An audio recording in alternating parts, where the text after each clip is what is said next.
So my name's Adam, and I'm very grateful that you all took the risk on this session.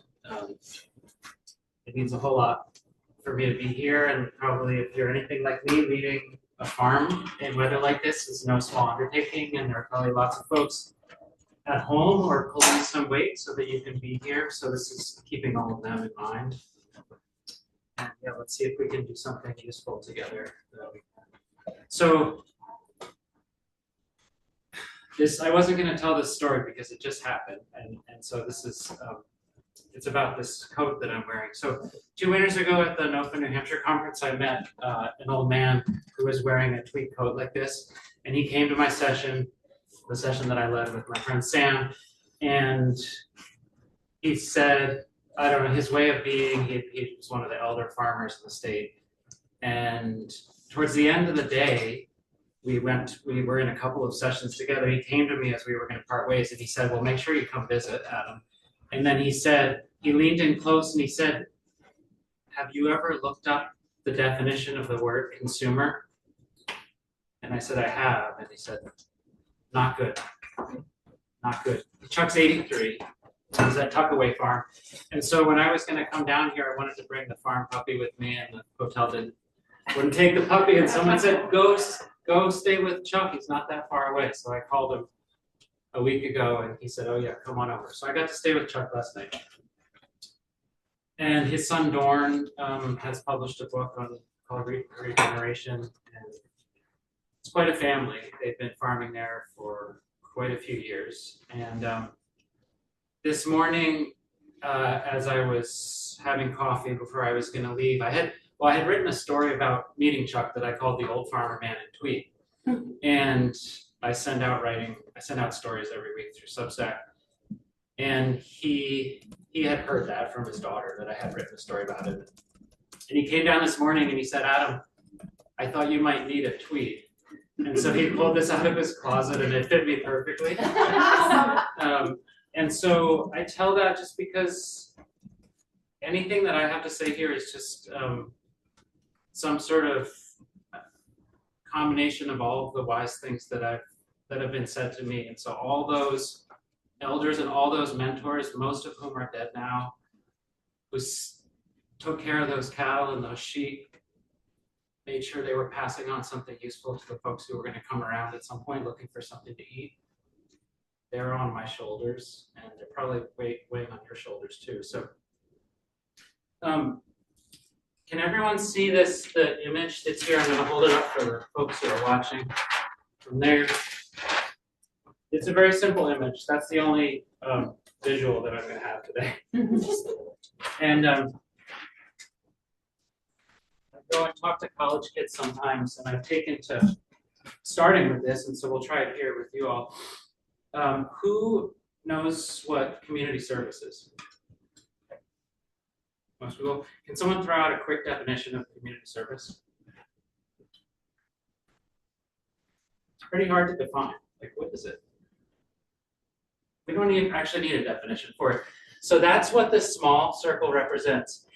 And the larger circle is a map, but it's like a map of not so much the physical geography of a single human life, of a modern person's life, more like of your total time. It includes where you go, because you're moving around through a given day or a week or a year.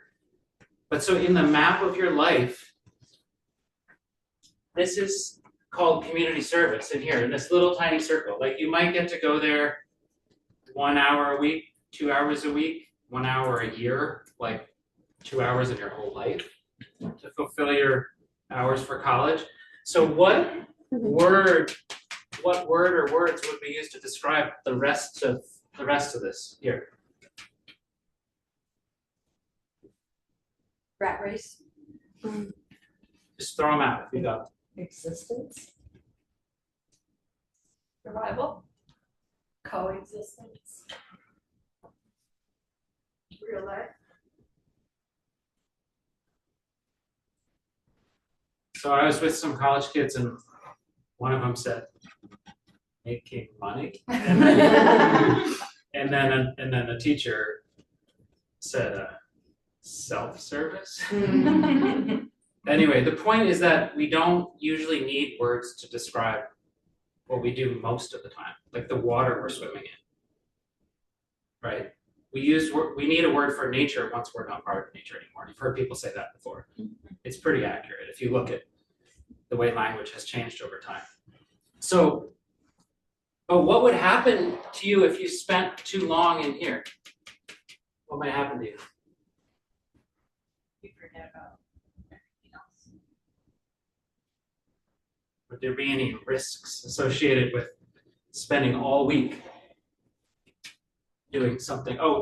Actually, sorry, I forgot. Can anyone throw out an example of something you've done that would be called community service?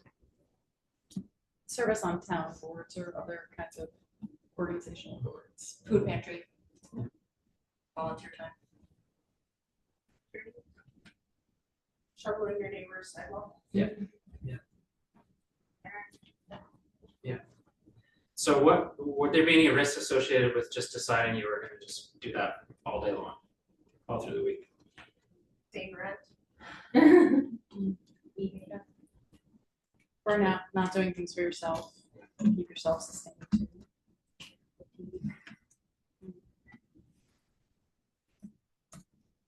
Another thing that might happen, you might become a person who needs to be on the receiving end of someone else's community service. Anyway, so the stories I have to tell are just they're all like from getting too heartbroken by the way things are and just saying, I'm just going to jump in, all in. That was 6 years ago and I'm still alive and thriving. So those are the stories that I have to tell. And and the fact that they were willing to entertain a session like this, I'm always amazed. Because we spend a lot of time, or at least I notice in a lot of spaces that I'm in, we spend a lot of time asking questions like, how are we going to fix this thing? This thing being like broken agricultural system. And I found at some point I got interested in the questions that weren't being asked because it seems like the questions we ask are going to lead us into a certain direction. Like, how did things come to be as they are? And then by extension, well, how are they? And it was at the NOFA New Hampshire conference 2 winters ago, once we got people talking, we asked people to spend a moment writing and then offer something into the room, what they were thinking or feeling. And a young man started us off. He said, I run a vegetable CSA farm, and on my better days, I feel like I'm doing something useful for a hurting world. And on all the rest of the days, I feel like I'm breaking my body and my land to subsidize the lifestyles of rich people. Mm-hmm. And I felt in my body, I don't get to sit in spaces where that's allowable to say. That hurts a little bit. So I'm just setting the tone for what's allowable. So where does farming fit into this diagram?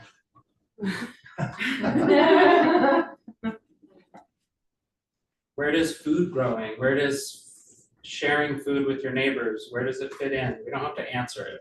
That's where we're headed. And so in terms of the question, how did things come to be as they are? That's a whole lifetime of learning. But there is this thing called history, and most of us had ancestors, and they had experiences that shaped the way they were able to leave the culture for us. And I'm just going to read a little bit from a book that it's one little tiny piece of the story of the way things are. So this is a novel that's set during the Irish potato famine. Opens with a chapter called The Irish Farmer, Perplexed. Just for a little, I'll read the first sentence. Along the Scariff Road, heading northeast towards home, Farmer Carmichael rides his old red mare Sally through the wreck of Ireland. And just for a little context, they say Irish farmer. Farmer Carmichael is an Englishman who's a colonist, who's farming, who's growing food in Ireland, but he doesn't own the land that he farms on. And there are native Irish people who live up in the hill portion of his land who are actively being starved to death. That's what's happening in the story. It begins with him passing by a rotting corpse on the side of the road, getting off his horse, and throwing some stones to scare the crows off, and then continuing on. The 5th Earl's sudden death, this is the person who actually owns the land that this farmer is farming, in Italy of cholera, had revealed encumbrance and disarray and legacy of a profligate life. Now the affairs of the infant heir are being reorganized in extreme business-like principles. Meat, not corn, beef, and mutton is what does pay, the agent had explained. That mountainy portion of yours, sheep will do nicely up there. Flocks of sheep and herds of Scotch cattle were being imported. I have 16 tenant families living up there, Carmichael protested. This is the farmer. Too many, can't be work for all of them. There isn't, Carmichael admitted. Get rid of them, the agent said briskly. Ejection, that portion ought to be grazed. You'll have to graze indeed if you expect to meet your rent. Whatever sort of arrangement you have with them, it gives no right, no tenancy. Sheep, not people, is what you want to fatten. Mutton is worth hard money, mutton is wanted. Mutton is short. Of Irishmen, there's an exceeding surplus. So you might wonder, like, how did the Europeans who came over here learn how to do what they did? Farmer Carmichael, anyway, I'm gonna stop at that. It's a very fantastic novel, Law of Dreams, Canadian author Peter Barron. So I'm just gonna tell a few stories and then we're gonna get talking. And I always start by saying my basic story tracks falling in love, falling out of love, and then wondering how to set the conditions to fall back in love. And so the falling in love piece, probably some of you are familiar with. You're either in the early stages or mid stages or some sort of state of waning. Started with vegetables. I was a vegetarian. Started working on a farm growing vegetables and thought I was going to go to grad school. Never went to grad school. And then I started milking cows. And then I saw a barn full of Jersey cows. It's all over. It's like I'd be driving around in every field I could just imagine. I learned how to graze, from someone who was doing tight rotations and this. Like, every field I could just imagine the way that herd of Jersey cows could bring that landscape back alive, And then there was the butter that graced my table, and I was a bread baker at the time as well. So I started accumulating Jersey cows, selling bread, and turning all the profit money into more Jersey cows and more fencing. I started selling food, meat and milk, just because, well, how else are you going to have? I was like hand milking 4 Jersey cows, and eventually got a milking machine because my hands were too tingly. But how else was I going to access land? So anyway, I was eventually given a chance to buy land with a dear friend. And suddenly we had a mortgage. And suddenly our friendship became more complicated because, we could be evicted at any moment if we didn't pay the rent. And gosh, there wasn't a whole lot of extra time to talk about the ways in which we disagreed. Maybe some of you know that. I know there was a session. I was sad to miss that yesterday. I felt like, wow, I hadn't gotten a whole lot of training in what to do when someone's really pissing you off, What do you do with a story of like, wow, I'm carrying all the weight around here? That's a heavy one to carry around. Is it a true story? Doesn't matter. If you're carrying a story on repeat, it's doing something to your. Anyway, so eventually, as you might imagine, I started falling out of love with the work that I had been the center of my identity, my everything. Anyway, so decided to leave and disentangling from a business partnership is pretty much like having a divorce. 6 months later, my business partner asked me not to contact her again. So that's where all the work that I've been involved with since has sprung from, that sort of like opportunity to wonder whether things are going to start rising from the ashes. And the first thing was that a neighbor approached me in the new town where I live. I moved my profitable bakery business there and the 2 cows that I kept. Said, we had this field and we'd like it to be, provide service to the community. We'd like it to be, would you consider farming it? And we're not looking for any rent money. We just want this to be, it's right next to the school, the elementary school. Well, the answer was yes, of course. And pretty soon I was spending, I could run the bakery in 40 hours a week.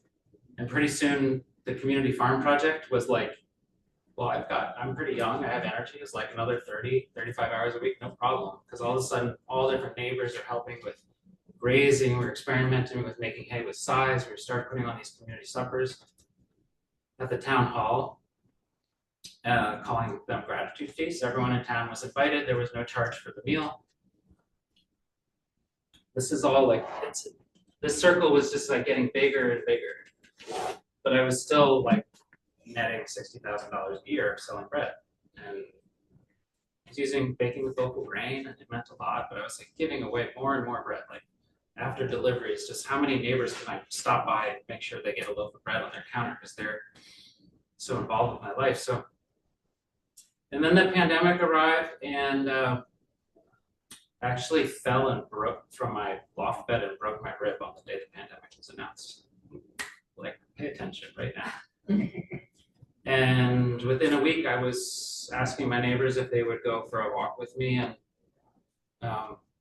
started telling them I was going to stop selling the bread and start offering it all as a gift along with the food from the farm at an outdoor gift stand. And every one of them, every one of them who was over 50, there were some people who were under 50 who were like, oh, that's so amazing, that's so courageous. Every one of them who was over 50 said, but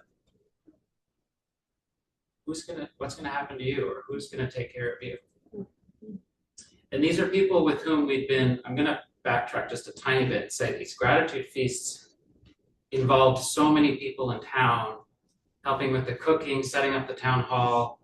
A band formed that called themselves the Town Hallers, so we were having a dance afterwards. We would sing a song before the meal in honor of Enid Winnicott. Some of you might know, because she came to the very first gratitude feast just before she died of cancer at 54.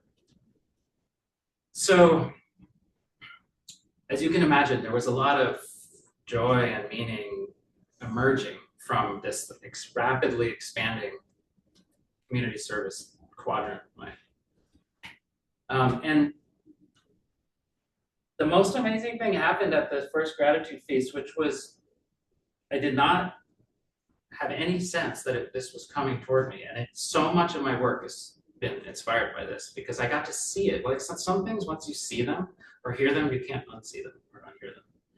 And this was one of them, which was that the chef who got excited to help with the cooking and putting on the food, he said, yeah, we have all the right platters and serving utensils to serve the food family style. Because I said, I really don't want to do a buffet. I don't want people standing in a long line. And he said, absolutely. They have catering. He and his wife had a catering business. And he said, but how many people are coming? And we tried RSVPs, but modern people are terrible at RSVPing, especially when there's no ticket or ticket price, right?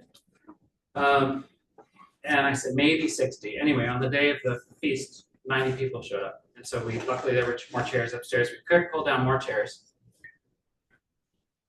And we had the number of platters, so the number of tables, divided the total amount of food, and put the platter in the center of each table, which was now padded out with lots of extra chairs. And what do you think happened? Did anyone go home hungry? So I got to watch people some of whom were neighbors, some of whom were total strangers to one another, joyfully, not just willingly, joyfully put a little bit less on their plate so that everyone got something to eat. And I thought, how different from a buffet line. And I don't know about you, but it doesn't matter how many hours I've meditated beforehand or how many reusable shopping bags I brought with me. I actually haven't walked down a buffet line in a while. Probably will at lunch today. But I pile my plate high. There's no way of knowing what the appropriate portion size is. There's no way of knowing if there's going to be anything left for seconds when you want to go up for seconds.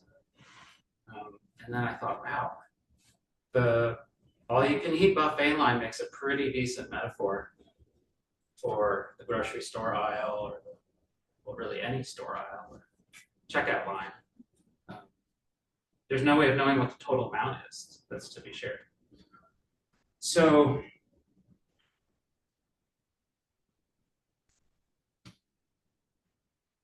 we opened the gift stand a couple weeks into the pandemic, and it was quite a thing. All of a sudden, we had people driving from other towns to come pick up. It was just soup and bread. They did not have food at home, but they didn't have some other things that apparently were on offer at the gift stand. And the amount of bread, I thought my broken rib had healed so I could bake bread again. And it's like, well, maybe I'll bake like 80 loaves, 90 loaves. I had been baking 450 loaves to sell wholesale at the stores, and it was like doubling every week. And I started to realize in some of my coworkers, because the farm team now was already 4 people who had decided, like the pandemic hit, people were like, I'm in. This is the right work to be doing right now. And they could see it too, because they'd been to the gratitude feast. Like, we're not serving the food family style anymore. People are coming from other towns asking for 15, 20 loaves and distributing to their neighbors, and we're out halfway through it. So people come in the second half and there's no more bread. And I thought it's kind of like a feeding frenzy. And people would say, how's that free bread project going? How's that free soup? So we started distributing quarts of soup, cooked from the farm ingredients, gleaned. There were some local farmers around we could glean from their fields or from their stores. How's that free food project going? And I realized the food's not free, it's a gift. What's the difference? And so I've spent the last 5 years trying to feel into what that difference is. And you've probably seen like a free sign with some stuff by the side of the road. Like, that's not what this soup and bread is. It's something else. And then I sometimes like to use the image, imagine, well, okay, like this jacket that Chuck gave me this morning as I was leaving. Chuck's on his way out. He's 83. He's pretty quiet, speaks pretty quietly. Okay, so imagine if this is a sweater instead of a jacket, and imagine if your grandmother was knitting it while you were in the belly, and the whole time she's like singing some old songs to you to invite you into the light. And imagine if the sheep that she sheared by hand were tended by her great-grandmother.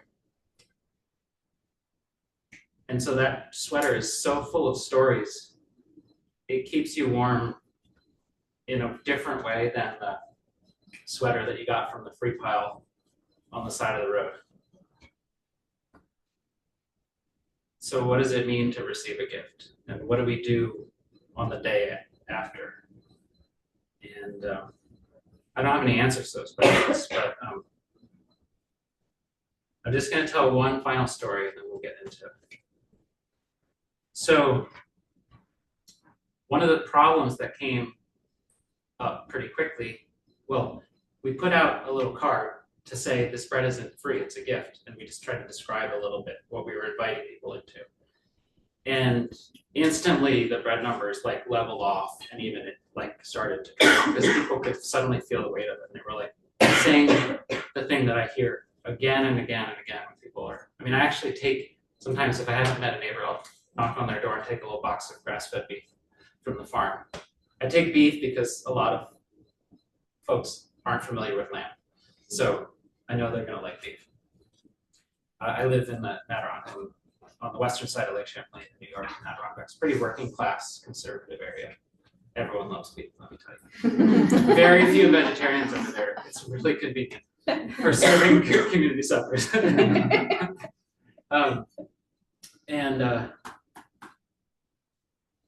People start saying the same thing at the gift stand that I've heard again and again. It doesn't matter what age they are, what social demographic, what color their skin is, what they'll say, but surely someone needs this more than I do.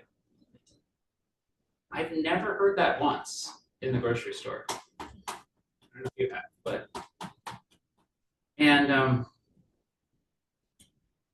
anyway, so people started saying things like, "Oh, Adam's such a visionary, bringing this amazing thing, this gift." We were using the term gift economy back then. I just realized I kind of totally stopped with that term. Like, how do I counteract this visionary situation? And I realized everything I learned about what I used to use the term gift economy to point to, I learned from going and talking to the old dairy farmers, the same ones who taught me everything I know about how to tell whether a cow is healthy or not, how to work, how to be a neighbor, how to neighbor as a bird. And so eventually, if I would sit with them long enough, they would tell me the story about the time old Sally broke her leg. And old Sally has become a bit of a mythical character at this point. It could have been Gertrude or Patience or Bob or Hank. But so what happened when old Sally broke her leg? Well, the neighbors, of course, figured out how to get her cows milked and mucked for 6 weeks until her leg healed up. No one kept track of a single hour. Well, she had no insurance policy, as people didn't in those days, not that long ago. They had neighbors instead. No money exchanged hands. It wasn't a gift economy, it was a neighborhood, and overlapping neighborhoods formed a village.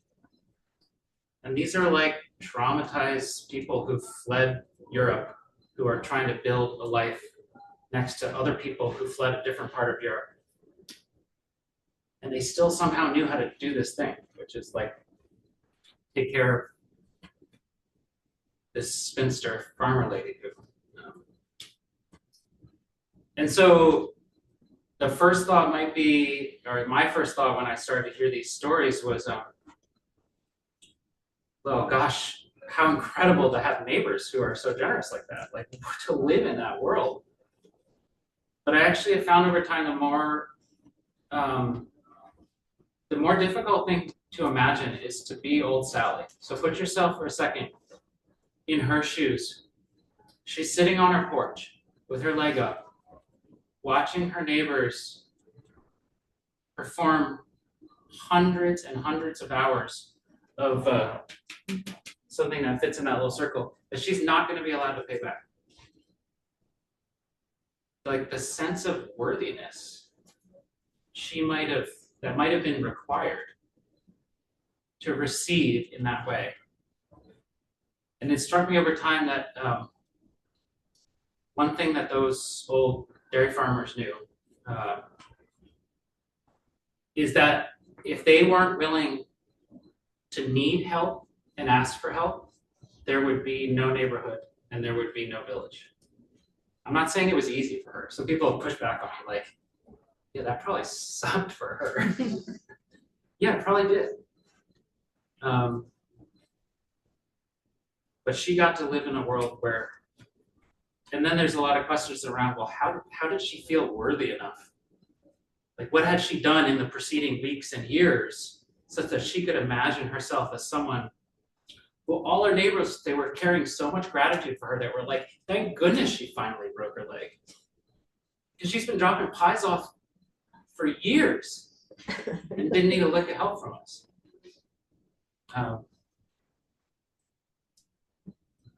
Yeah. So let's stop there. If we get to it, I might play you a song. My friend Sam often comes and presents with me. He does similar work to me, but in an urban setting in Burlington. So it's helpful. You're like, I don't know how any of this would happen in the city. I'm like, well, Sam does it. he wrote a song about Old Sally that he performs now. It's like the one people always ask for. Let's hold that out as a little treat for the end.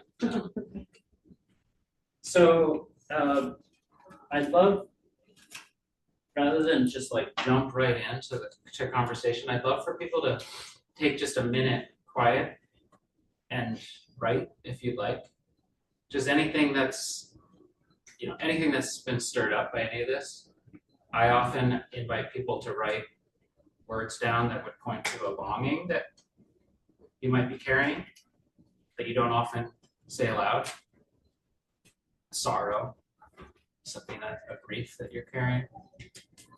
Could be a question. That's fine too. Like we'll get into questions, and I'll invite certainly questions about any of this. But if you'd like a little piece of paper, I have a little piece of paper because I might ask you, just so you know, I'm going to ask you to pass them in, and then we're going to pass them back out. So if you can write something, if you write something down, make it like one sentence long, and we're going to pass them in and pass them back out. So someone else is going to read yours aloud without. So you could write something that doesn't have to be attached to you. It could be like, this guy's crazy, what's he talking about? That's so here's some notes, or you can just rip something off your account. Oh,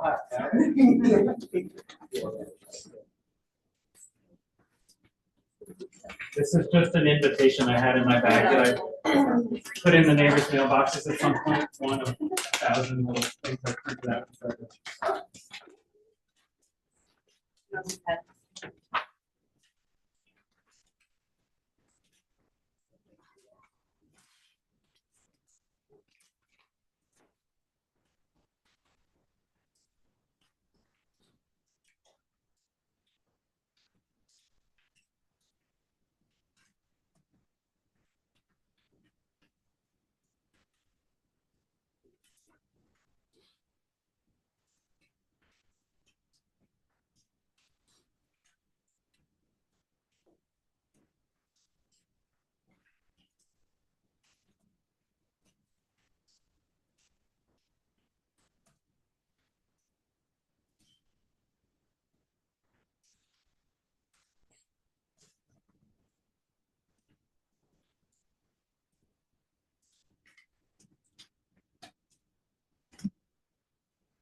I did forget to say that for the past, since the first day of the pandemic, I've been putting out a transparent personal stipend request and budget request for the farm, and neighbors have shifted different amounts of money to cover that. So that's how, that's how the bills get paid. The few bills that there are.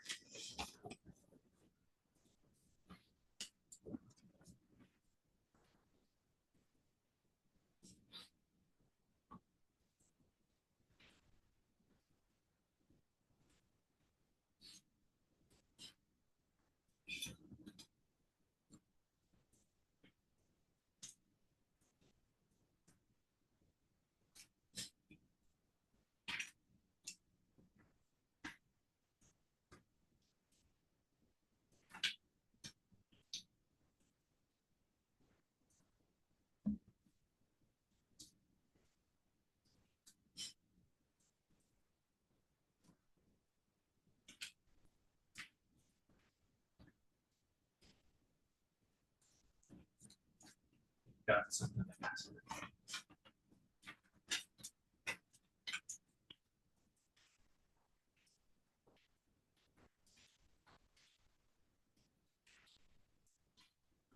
It's okay to not have anything.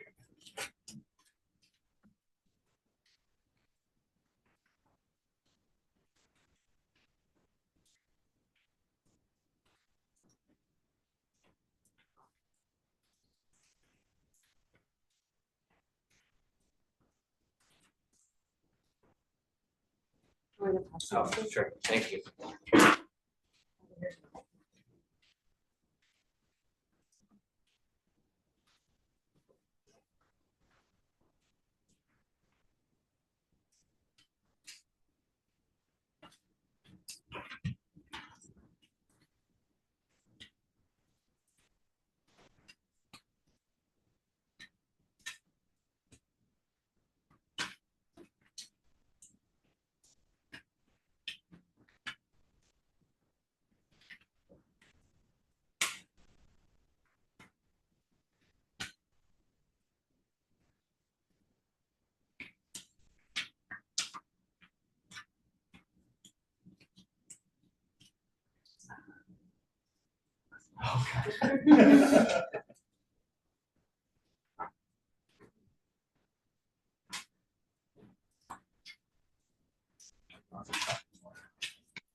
I was always the last one. Yeah, okay, so if folks are willing, just there's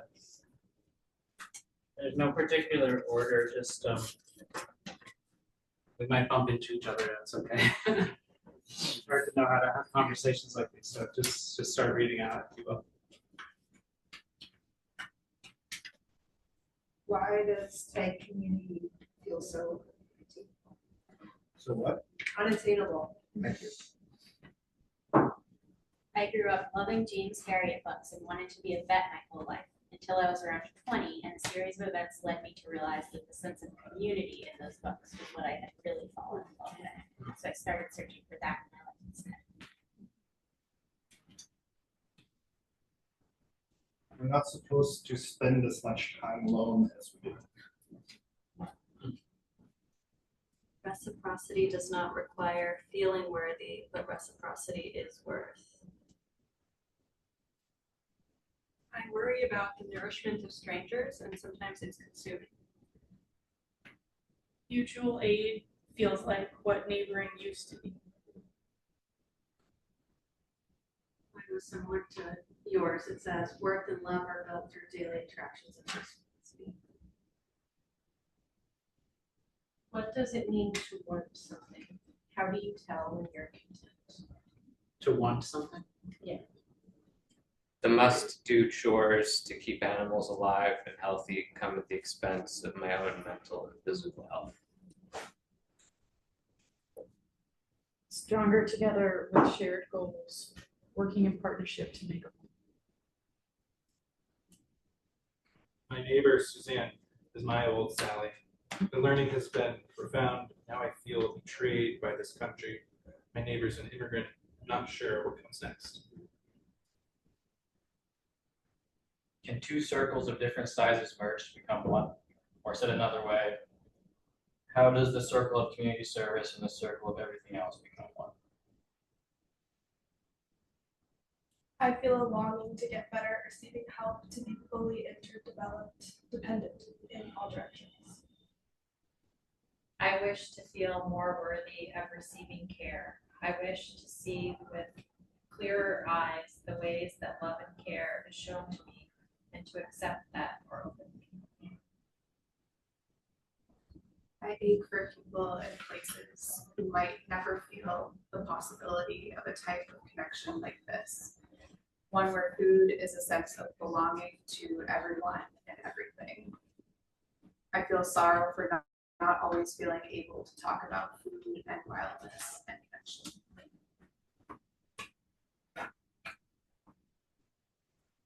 Relationships of value deserve voicing, memory, shared history.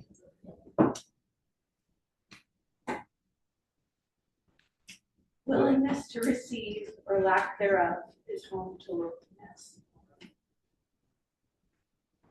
What people think are lost or gone / old ways are actually still here.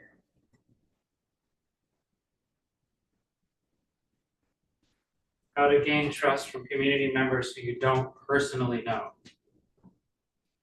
To try to be able to serve, particularly those being targeted by ICE.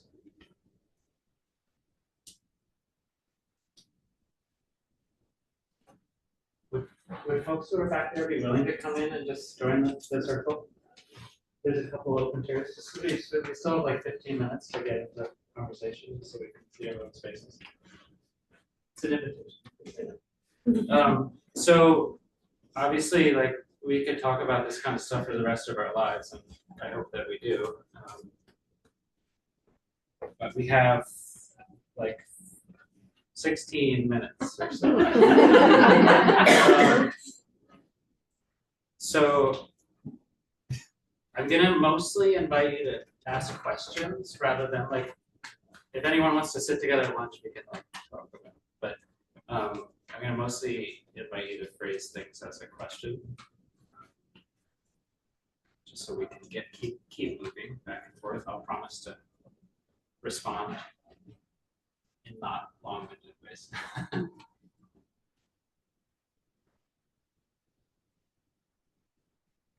Do you have documents laying out your plans for people to see, get feedback on?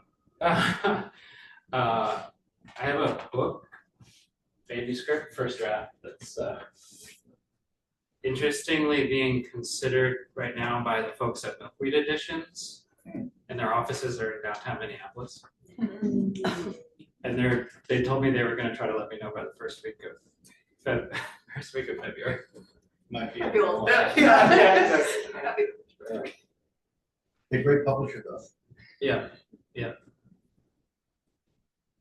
I actually was working with another publisher, and they hadn't signed on yet, but they were interested in the book, thought it was timely.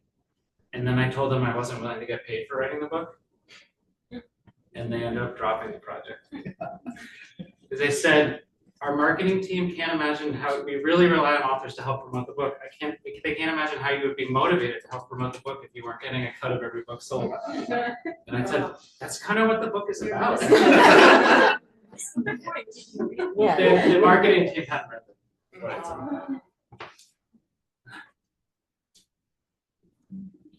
It's not very plan amenable. Neighboring isn't very plan amenable, and I like to say it as this: like, if you and I were going to have a conversation, but I went over to this other person, I said, "Here's where this conversation is going to end up. Half an hour down the road, would it still be a real conversation?" No. Which is how I've always understood my interactions with ruminant animals and grasslands. Is like, sure, I make some plans. I make sure there's enough hay in the barn for the winter. Wendell calls that provisioning rather than planning for the future.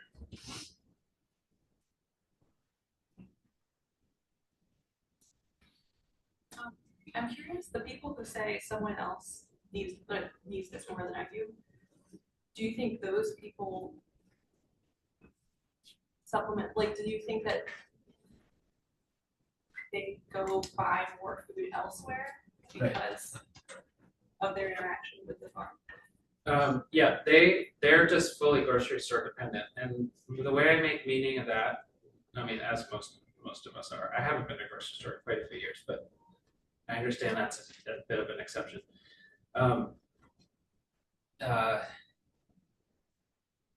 What they're mostly saying is, I have enough money to buy food, in my experience.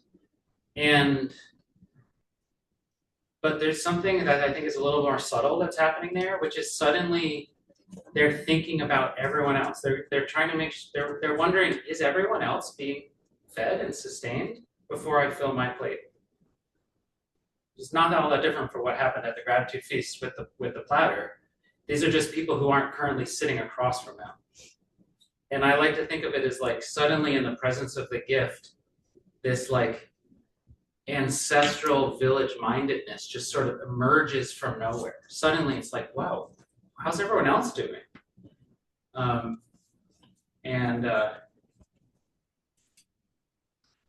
Sometimes I'll say, in the presence of food that's for sale, we often ask questions like, what do I want? How much does it cost? And can I afford it? And the consequence of the affording is on ourselves. So it's a bit of a self-reflexive set of concerns. And in the presence of food that is a gift, I see again and again people asking things like, what's the appropriate portion size? Am I worthy, or could I imagine myself so? And are all the other neighbors being sustained? And I can say personally, the more minutes of the day I get to be asking those questions, it feels really good. Sometimes I say when people come to the farm to visit, they get like a 2-hour break from being a consumer, and the relief is palpable. Just thinking about that answer, I guess what I think of is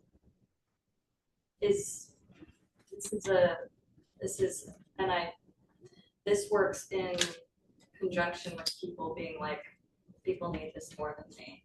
Is the world you see not entirely, but is it more dependent on neighboring than it is grocery stores? Mm-hmm. Because I feel like that would look very different from what you're doing now. Yeah.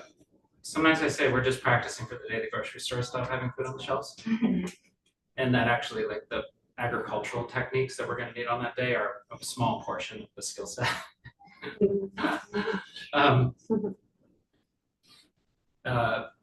So I've come to think that, like, I'm not anti-markets or money personally. I just find them to be much less meaningful or satisfying. I buy some things with money. The farm just got a well drilled because our 2 hand-dug wells, a 60-foot hand-dug stone-lined well behind the farmhouse that the old man who last lived there was pulling his water with a bucket and a rope until he died in his sleep 20 years ago, leaving the farm sitting as a little time capsule until I walked up the drive. Or say Old Sally, or say Old Sally's grandmother, that at some point they might have lived in a world where the 2 circles were reversed. There were still some things you had to buy with money. For quite a long time, access to land has been determined by money.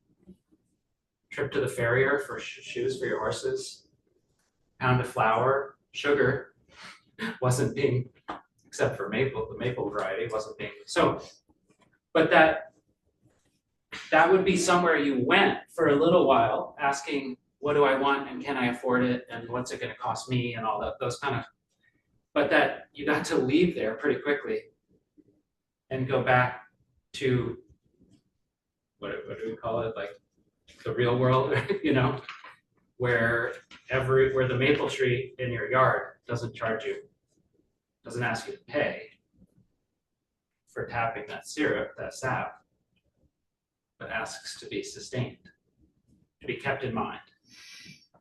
And that's how I, like, when people say, how does it work? It doesn't really work in any of the ways I found. Like, I'm just learning every day. But I do ask people not to pay me. I ask to be sustained. Like when Kate wrote me, she's like, I'm guessing you're not gonna accept the conference. And so what does it mean if the labor of driving here and your car expenses and things are being passing to you as a gift? I don't know what it means. There's no collection jar. I put out a personal stipend request. People chip in to cover it from all over the world now.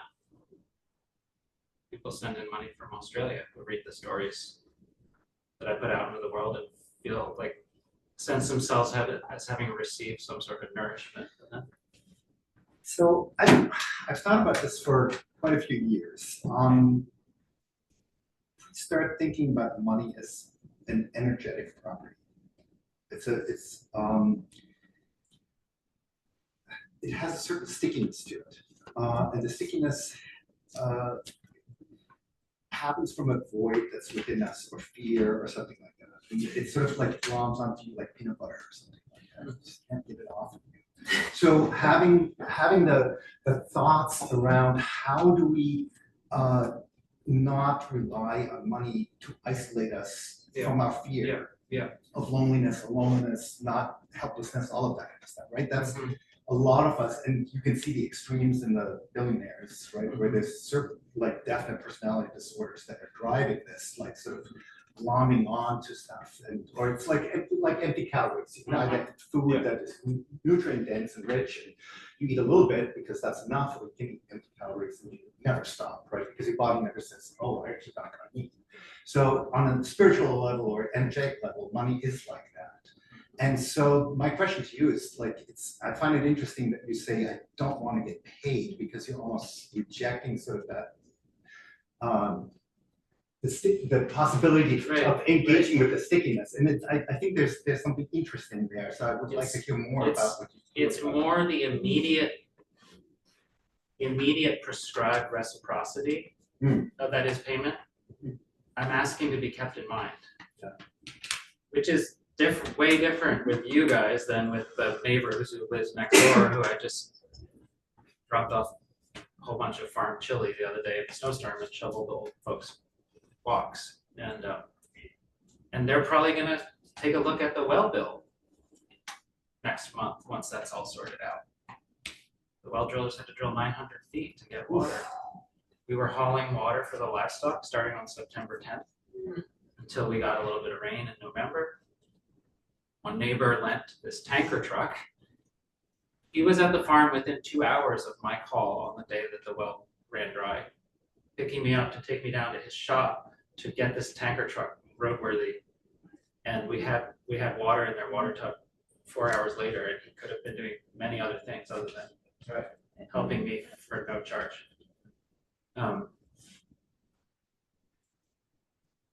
The way money has changed for me is that every dollar that I spend comes to me as a gift. It means every person is voluntarily deciding to make do with a little bit less so that I can also be around. They're voting yes to Adam. And so what likes the power differential out of it, right? It's voluntary. Exactly. I'm making a request. Do I seem worthy of being sustained? Yeah. And enough people had said yes. I mean, yeah, it's scary, believe me. Yeah. But who's going to take the risks? People who've been given the keys to the castle, you know? Who's going to take the risks? I'm not going to ask anyone else to do it. I went to an Ivy League college. The car I drove here, my parents bought me after I stopped protesting, and they were like, I tried 9 months without a car. I borrowed a neighbor's car, and let me tell you, that is a potent class marker, personal car ownership. Asking for rides, borrowing cars. Oof. May I comment on that? So that's actually how I met you, which is a reciprocity sharing neighborly thing. You carpooled with me to a pasture walk because you didn't have a car. I would never have met you otherwise if you had not. So there's that example. But so the money, when I go to when I'm going to fill the gas tank on the way home, that card swipe, I'm like 20 people's faces are coming to mind. Right. It's not a light thing for them to have voted yes, and for them to have entrusted me with a little bit of the life force that they could have kept for themselves. And we're in something together, and I spend a lot less money now that the money's not mine and I didn't earn it. I'm not starving to death. I'm not dying. The food provides all the farm. It doesn't charge. Although I live on a lot of gifted food too, like cookies, and stuff I wouldn't choose to eat that I just. No, it takes incredible courage. I mean, I assume you read Born on Third Base, and yes, heir to the Lunchables meat manufacturer's fortune in his 20s, gave away his inheritance. You know, tens of millions, and said, I'm not going to do that. My privilege lies in having brought up that and having a great education, and I can change the world differently by disentangling myself from my great, by the way. Chuck. Yes, last name's missing right now. But Collins. Chuck Collins, thank you. And so the courage is incredible that's there, right? And no, it is. Yeah. Like you took a step into something that is very uncommon to do. And I think how of do it we as like encourage other people? How do we encourage ourselves to take that step? I think of it, well, heartbreak was pretty effective. Heartbreak is pretty darn effective. I don't think I could have done anything else. Right. I mean, depression was always nipping on my heels. It is almost every 20-something right now. I don't know that I would still be alive if I was trying to live within the story that was handed me. Waking up every day and asking, what do I want? And how can I afford it? I think of it, and I'm also just really stubborn. I think you have to. I think of it often as like stumbling through the back of the wardrobe. Did anyone else grow up on the Lion, the Witch, and the Wardrobe? Like Lucy just, it was like the fur coats. It was the smell, the feel of the fur coats. And all of a sudden she had stumbled into a fantastical land where you get to talk with the animals.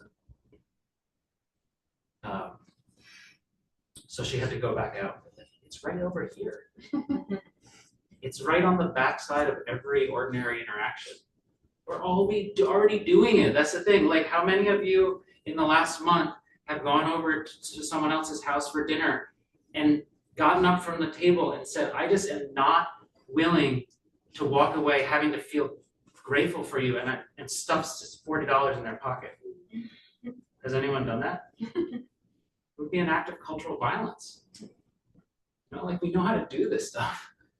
We practice it in small ways. That's what I'm trying to not exoticize it. Yeah, I'm like doing an extreme example just to kind of make a point.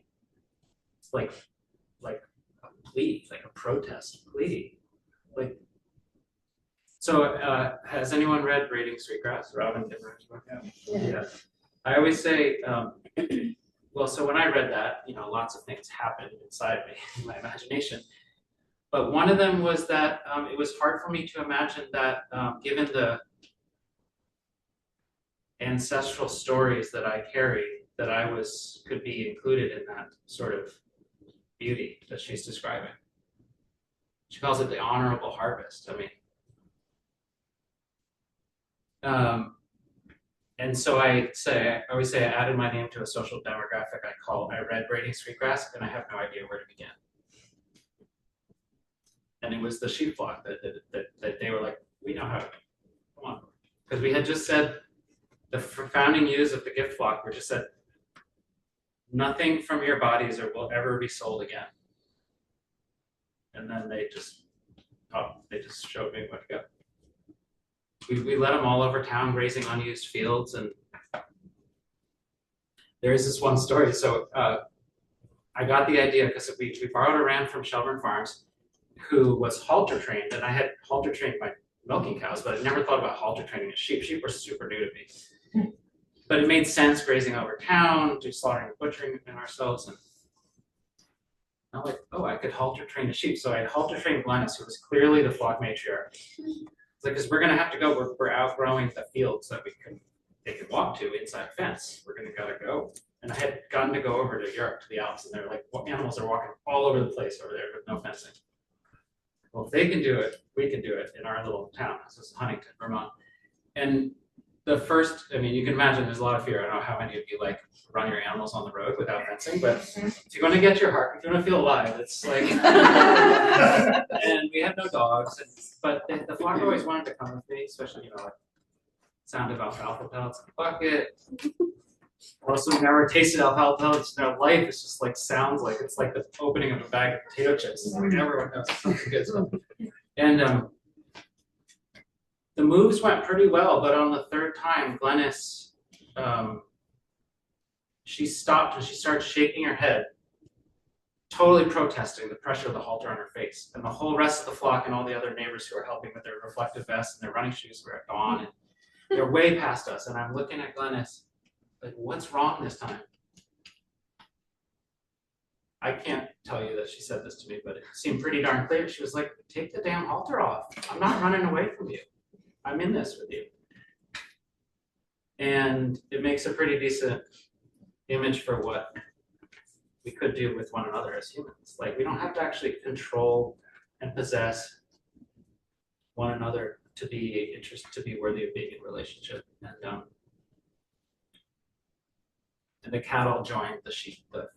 We stopped, you know, the cattle were not for sale anymore either. But Let's say we're at time, so that might be a good place to wrap up. Thank you. Thank you so much. Can I play that song? Yeah. It's gonna be hard to hear, you might have to get it around the laptop, so this is Sam's Old Sally song, it does involve curse words, just as a little warning. It makes me cry every time I hear it, and I don't get to cry very often, so. I just wanted to mention that on the app that I put out a breakout session for lunchtime to discuss protecting and helping our immigrant neighbors. So if anyone wants to join me. Hey Jen, could you help? I think because this is typed in, it's not projected. And I'll be at lunch It was, if anyone, it I was. gotta go check on the puppy, she's in the car, in the sunshine, napping. It's a share sandwich too. So, I'll be back. What kind of pup? She's a fox terrier and she was given to the farm as a gift. Oh. Because we had trouble with squirrels and chipmunks in our Flint farm patch. Someone who read the newsletter, who had never been to the farm before, wrote and said, "We've got this litter of puppies, you might want to come look at them." How old is she? Year and a half. And has she been doing her job? Yeah, she killed 20 woodchucks her first summer at the farm. Oh, no. So it is not It's not actually, playing. no, it's actually playing, it's not running out Through through the the system? speakers of this. Can we have this song? Yeah. Post it through Hoova? Yeah. Ooh, Okay, good. Okay, then we will do that. if that's Do you all right want with you. the notes or? No, you can keep them. Thank you all, we're gonna end the session. Thanks, everyone. Thank you. Yeah. Thank you, Alex. Thank you.